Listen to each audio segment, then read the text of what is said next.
Lagi dengan saya Tasya di program kesayangan kita semua.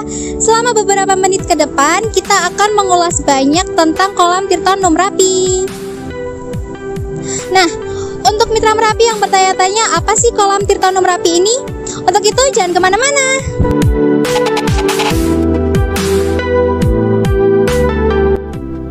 Miniatur Gunung Merapi menunjukkan ikon utama Radio Merapi Indah, Tirto Num Merapi, dimaknai sebagai air yang muncul atau yang diberikan sebagai sumber penghidupan.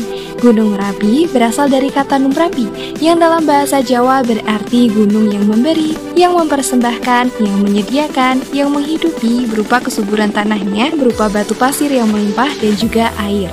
Selain itu, suguhan Merapi juga berupa sebuah misteri yang memuat keresahan, kegundahan, ketakutan, kerusakan, kekhawatiran, dan bencana. Bahkan saat Merapi erupsi banyak korban jiwa akibat semburan awan panasnya.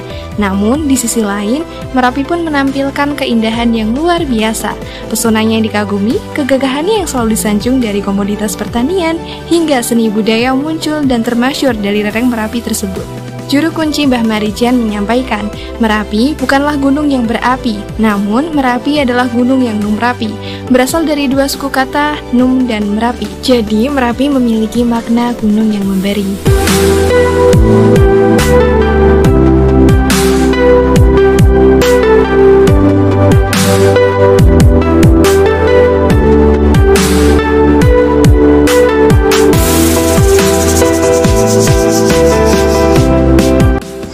Mitra Merapi, di belakang saya adalah wujud dari kolam Tirto Num Merapi. Nah, kolam berbentuk teratai atau lotus ini disimbolkan sebagai Candi Borobudur yang menjadi ikon pendukung dari Radio Merapi Indah. Candi Borobudur dan Merapi ini adalah satu kesatuan kekuatan pamor di Kabupaten Magelang yang tidak dapat dipisahkan. Keduanya merupakan sumber kearifan lokal yang adiluhung dan harus dijaga keberadaannya. Kolam teratai Tirto Num Merapi sebenarnya adalah bentuk dari bagian kaki stupa Candi Borobudur yang berukir bunga teratai. Seperti diketahui, bunga teratai atau lotus adalah bunga sebagai singgasana atau tempat duduk Sang Buddha Gautama. Kolam berbentuk lingkaran melambangkan wujud geografis dari Kabupaten Magelang, yaitu berupa kawasan lingkaran raksasa yang dikelilingi gunung-gunung besar dan perbukitan.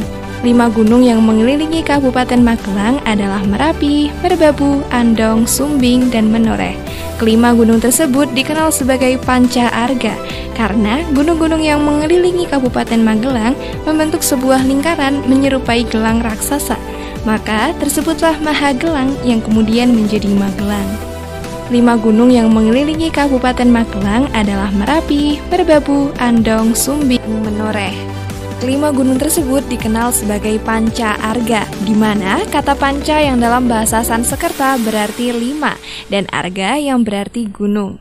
Hal ini dikarenakan lokasinya berada di wilayah Magelang yang dikelilingi oleh 5 gunung. Sejalan dengan hal tersebut, gunung-gunung yang mengelilingi Kabupaten Magelang membentuk sebuah lingkaran yang menyerupai gelang raksasa, maka tersebutlah Mahagelang yang kemudian menjadi Magelang.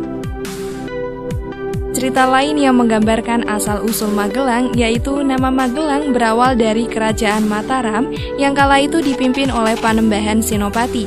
Pada suatu waktu, Panembahan Senopati ingin memperluas daerah kerajaannya dan atas pendapat Ki Gede Pemanahan diputuskan bahwa langkah yang harus dilakukan adalah dengan membuka sebuah hutan bernama Hutan Kedu. Panembahan Senopati kemudian memberikan tugas ini kepada anaknya yang bernama Pangeran Purbaya. Untuk melakukan tugas ini, Panembahan Senopati membekali Pangeran Purbaya dengan sebuah tombak yang bernama Tombak Kyai Pleret.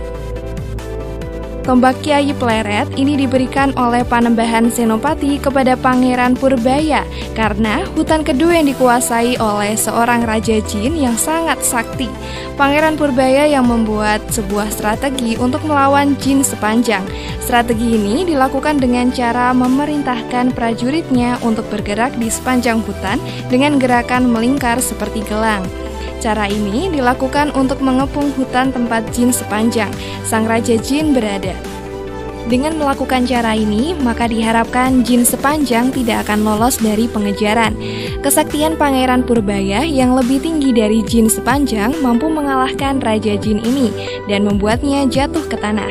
Setelah ditusuk menggunakan tombak Kyai Pleret, tubuh jin sepanjang yang jatuh ke tanah perlahan-lahan menguap dan hilang ke udara.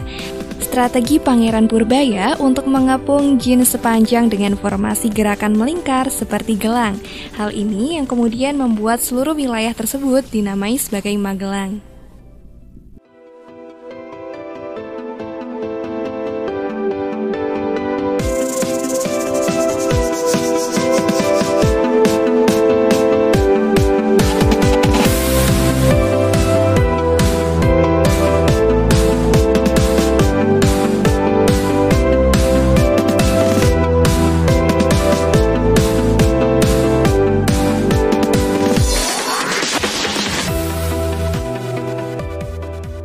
Nah, itu tadi kebersamaan kita mengulik mengenai kolam Tirtonum Merapi. Untuk mitra Merapi yang ingin melihat secara langsung bentuk dari kolam Tirtonum Merapi ini, kalian bisa datang langsung ke Radio Merapi Indah yang beralamat di Jalan Raya Gulon, Salam, Magelang. Nggak terasa, usai sudah waktu kita di acara kali ini. Untuk itu, saya Pasya pamit undur diri. Salam.